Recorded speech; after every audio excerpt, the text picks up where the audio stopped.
ஒரு குட்டி கதையோட இன்னைக்கு ஸ்டார்ட் பண்ணுவோமா? ஒரு பாம்பு, குட்டி பாம்போடு போயிட்டு இருந்துதான்.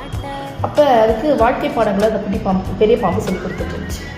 குட்டி பாம்புக்கிட்ட சொல்லிச்சா, இந்த உலகத்தில் நம்மளோட பெரியவங்கள்லாம் இருக்கிறாங்க, ஸோ பயபத்திரமா இருந்து பொழைச்சிக்கோ, அம்மா என்ன ஆகும் எந்த நேரத்தில் எப்படி ஆகும் தெரியாதுன்னு சொல்லி அம்மா சொல்லி கொடுத்துட்டு போயிட்டே இருந்தது. குட்டி பாம்பு பார்த்துச்சு, அம்மா பாம்பை ஒரு கீரி துரத்துச்சு. அம்மா பாம்பு பயந்து ஓடிடுச்சு. கீரி தான் பெரிய ஆள் அப்படின்ட்டு இந்த குட்டி பாம்பு அதை பார்த்து ஒரு விஷ் பண்ணலாம், வாழ்த்து சொல்லலாம் அப்படின்னு பின்னாடியே போச்சு. கீரியை ஒரு பூனை துரத்தினோடனே கீரி ஓடிடுச்சு. பூனை தான் பெரிய ஆளுன்னு நினச்சி பூனைக்கு ஒரு வாழ்த்து சொல்லலான்னு ஓடிச்சு.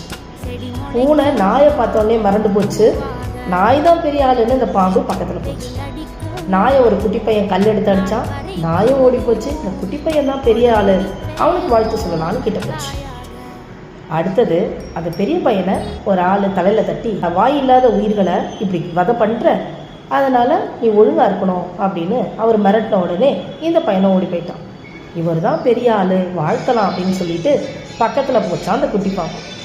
பாம்பை பார்த்த உடனே நடுங்கி அலறி விழுந்து எழுந்து தெரிச்சு ஓடினாராம் அந்த ஆள்.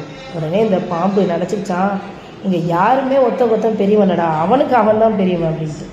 நம்மளை அவன் இவ அப்படின்ட்டு, நான் அந்த ஆள், நான் அந்த ஜாதி, இந்த ஜாதி, நான் அரசியலில் பெரிய ஆள், பணத்தில், படையில், பலத்தில், புகழில், பேரில் அப்படின்ட்டு எதுலையோ பெரிய ஆளுன்னு சொல்லி நிறைய பேர் நம்மளை பயமுறுத்தலாம். ஆனால் எல்லாத்த விட பெரியவர் நம்மளுடைய இயற்கையும் இந்த கடவுளும். சரி, ஒரு பக்கம் அப்படி இருந்தாலும் நம்ம மனசாட்சிக்கு நம்ம நேர்மையாக நியாயமாக இருந்துட்டோம் அப்படின்னா நமக்கு நம்ம தான் பெரிய ஆள். இதை யாருக்கும் நிரூபிக்க வேண்டிய அவசியம் இல்லை. ஆனால் நமக்கு தெரிஞ்சால் போதும். யாரையும் அண்ணாந்து பார்த்து ஐயோ அப்படின்னு பிரமிச்சு போகிற அளவுக்கு நம்ம இல்லை. நம்மளை ஜெயிச்சுக்கிட்டு அடுத்தடுத்த இடத்த நோக்கி போயிட்டே இருந்தோம்னா நமக்கு பெரிய ஆள். இந்த இயற்கை நம்மளை ஆசீர்வதிக்கும்.